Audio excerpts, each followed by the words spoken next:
That was University of Wisconsin professor Kevin Barrett, who has recently drawn criticism for plans to teach an Islamic studies course next fall that will incorporate conspiracy theories that the U.S. government was involved in the events of September 11th. Professor Barrett joins us now. Professor, can you give us the context within which you teach this? Okay, what you've just seen here is he used a nonverbal gesture with his hands and an outward motion to kind of scatter his thinking, and then swayed both of his hands over to his left shoulder, which would give the subconscious impression of being far to the left, and also kind of distracts his thinking a little bit. So that's what he's doing. That's why his hands are all over the place, and then they swing over to his left shoulder to send the subconscious message that he is an extremist, a left-winger. Okay?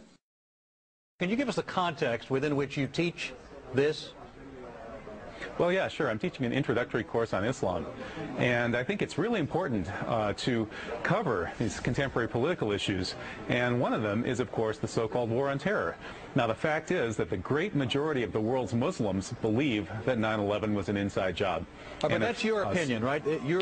Again, manipulation is all about timing and redirecting and trying to take control of somebody when they're speaking. Here, you see a great example of that by saying that's your opinion, even though he just stated there's a vast number of people that are waking up, even though he specifies the Muslim community. That's not true. It's all over the world.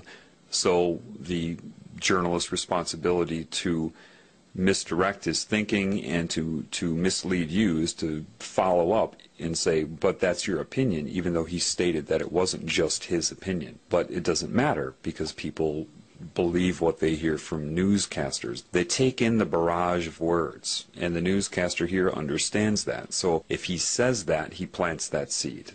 Now, the fact is that the great majority of the world's Muslims believe that 9/11 was an inside job. But that's your opinion, right? You're offering your opinion that there was an inside job. Well, after studying the evidence pretty intensively for 2.5 years, I am convinced that 9/11 was, in fact, an inside job. And are students required to regurgitate that in some way in order to do well in your class? Again, more manipulation. I'm sure you caught that.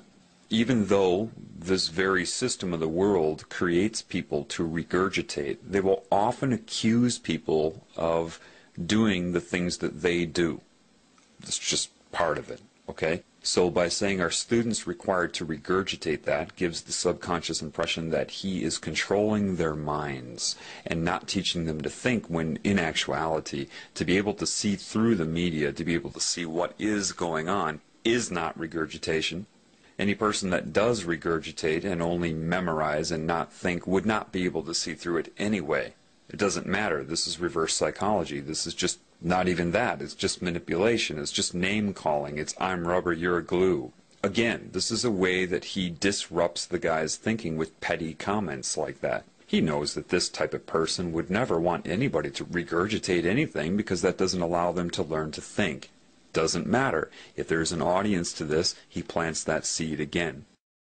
Well, after studying the evidence pretty intensively for 2.5 years, I am convinced that 9/11 was, in fact, an inside job. And are students required to regurgitate that in some way in order to do well in your class? That's ridiculous. No, I'm not interested in making students regurgitate anything. All right, Mr. Barrett, Sean Hannity here. Do you really believe that 9/11 was an inside job? Okay, Sean Hannity. I never watched Fox News before, but within seconds of seeing this guy, you can just see that he is a snake. At least he is currently conducting himself as such. Now, this is pretty basic what he's doing. He's not giving eye contact. He's pretending to be bored with the guy's very presence. And this is a way to discredit him that way, as if he's just some sort of gnat and not even worth considering, and that's why he's purposely looking down and acting bored when he talks to him. Secondly, he uses the word believe. Do you really believe? To believe is not to know, and that's why he's stressing that. And again, you're going to start to see extreme manipulation from this Mr. Hannity. All right, Mr. Barrett, Sean Hannity here. Do you really believe that 9/11 was an inside job, not just 9/11, but Madrid and Bali and the Zakawi operation? Well, you know, actually... hang on a second. Okay.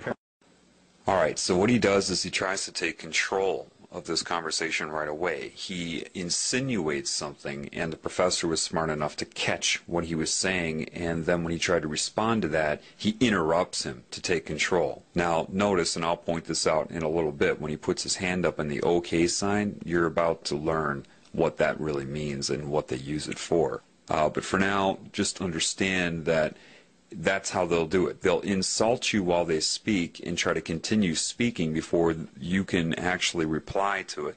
And therefore, it makes the professor look nuts. You know what I mean? Because if people don't catch this neuro-linguistic programming, if they don't catch the manipulation, you know, which is comprises the majority of the audience anyway, nevertheless, if they don't catch it, then he can do that. He can take those cheap shots, and when the professor tries to correct those, then he interrupts him, says, hey, hold on, you know, and then tries to make him look rude for interrupting and take control over him and disrupt his thinking at the same time.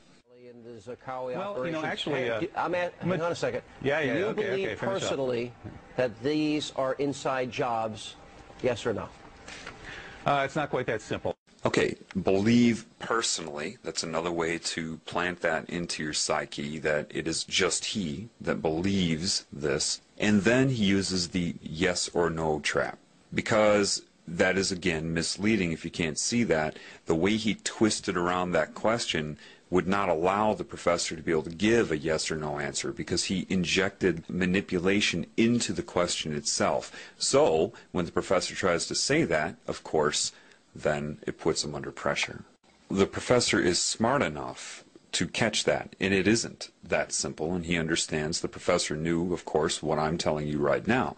However, time is ticking. He only has so much time on the air, and their job is to disrupt his thinking as much as possible and make as many hidden accusations as they can and as many subconscious embeds into how to perceive the professor as they can in the short amount of time that he's on the air, and that's their only job, is to discredit and disrupt. Okay? But he did catch it. Now he has to respond to that rather than being able to say anything that matters. And that's what they do. Another good person at this is Stephen Colbert.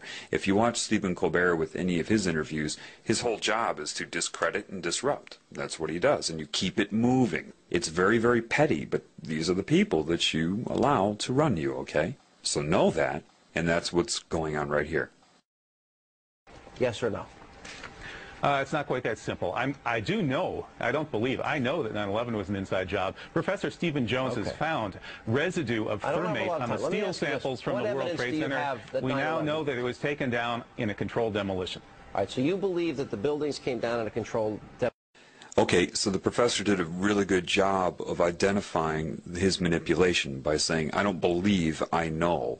And because he was starting to get through that, Hannity interrupts him and says, I don't have a lot of time. Well, wait a minute, you just asked him a question, and now he's able to break through your manipulation, and suddenly you don't have a lot of time for the very answer to the question that you just asked. The next thing you see, he asks him, what evidence does he have? And he interrupted him giving the evidence to ask him what evidence he has. Why? Of course, he's not interested in hearing the evidence or anybody else hearing it. He's interested in interrupting him and planting another embed into the psyche that what he happens to be saying right now is somehow not evidence. It's all misdirection of focus, redirection of focus, disrupting, interrupting, gaining control, and, you know, it's this very petty, they rely on these petty techniques. Now, at the end of this, he does something that a lot of you probably aren't aware of. He does a hand gesture. He takes both of his hands and he puts them up in front of his head and then pulls them down. And he pretends he's talking about the buildings falling down. What that is I don't know what they would term it. I'm just intuitive. I'm perceptive. I can see what they're doing. That's sorcery. Sorcery is just anything that is used to circumvent the conscious mind, to control the mind. That gesture is designed to take away his zest, his focus, his power. By bringing his hands down like that, he's trying to subconsciously take away the focus of the professor, take away his power. And that's exactly what he's doing, and that's what you're seeing, and I'll play that again for you. Inside job. Professor Stephen Jones has found residue of thermate on the steel samples from the World Trade Center. We now know that it was taken down in a controlled demolition. Right, so you believe that the buildings came down in a controlled demolition, right? Well, I don't believe it. I've looked at the evidence, you're right, and the evidence is overwhelming. All right, the evidence is overwhelming to you because you're a conspiracy nut, but no, you know, actually, putting all that of you, aside, I ask your viewers to take... Okay. Now, in this one, I'm sure you caught the obvious part, but you probably did not catch the neuro-linguistic programming. What exactly is neuro-linguistic programming? Simply put, it's dual meaning that is speaking to the subconscious. Now, of course, he's shaping public opinion by saying, it's obvious to you because you are a conspiracy nut. Well, remember now, people are very phobic of being called anything that goes against the norm. So if you agree with him, oh, then you're a nut, and people, you know, they can't escape their own ego. So that's used to shape him. What you probably didn't catch is him saying, but, you know, putting that all aside, this is neuro-linguistic programming. Now, pay attention here. You're a conspiracy nut, but putting that all aside, what that is doing is he's directing your subconscious mind and your conscious mind to store that label, that impression of him. Put it aside. Keep that. It's called anchoring. In neuro-linguistic programming, because I've watched a little bit of it. I didn't need to watch it to pick up on how they do this, but it allows you to get some of their terminology down. They call this anchoring. Anchoring a thought, anchoring a concept, anchoring a feeling. Putting all of that aside means put that aside in your mind. He's a conspiracy nut. Do you see how they manipulate you? That's a very good lesson right there in neuro-linguistic programming. all right, the evidence is overwhelming to you because you're a Sure conspiracy nut, but no, you know, actually, putting all that of you, aside, I ask your viewers to take a look at this evidence for themselves. They can go to st911.org. That's all right, Scholars for 9/11 Truth. Take a look. Take a look at the demolitions. I know you think Morgan Reynolds, a former Bush administration official. Okay, that's pretty obvious. You see how he's treating him. Very nonchalant, irritated, bored. And I know you think you're the smartest guy in the world. This is, you know, the typical you're a know-it-all type of comment. If you watch that David Icke video where he goes back on Wogan, he draws attention to the same thing where he said, whoa, that's a cheap shot when he said, you know it all. And the response was accurate. I'm not saying I know it all.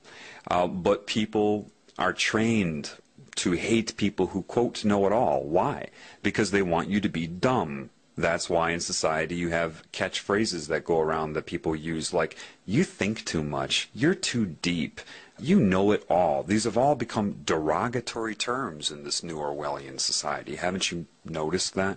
His response is petty and childish, but he means to be this way. It does nothing, it addresses nothing. He can't think of anything to say in response to the professor, so he has to take a cheap shot like this. I know you think you're the smartest guy in the world.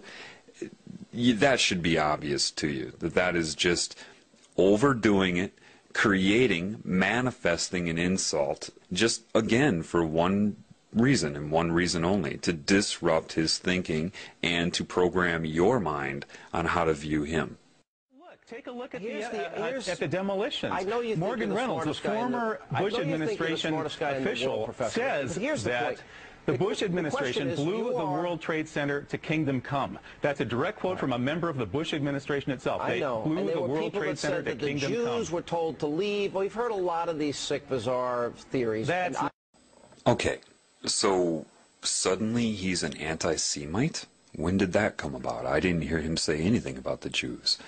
What he's doing here is he's trying to link him to anti-Semitism.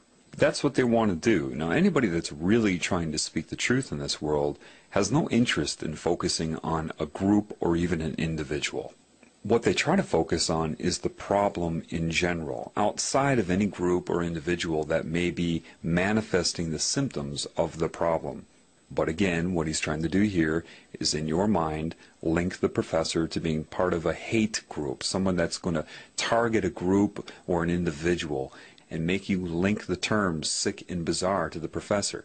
He didn't say anything about the Jewish community. Nothing.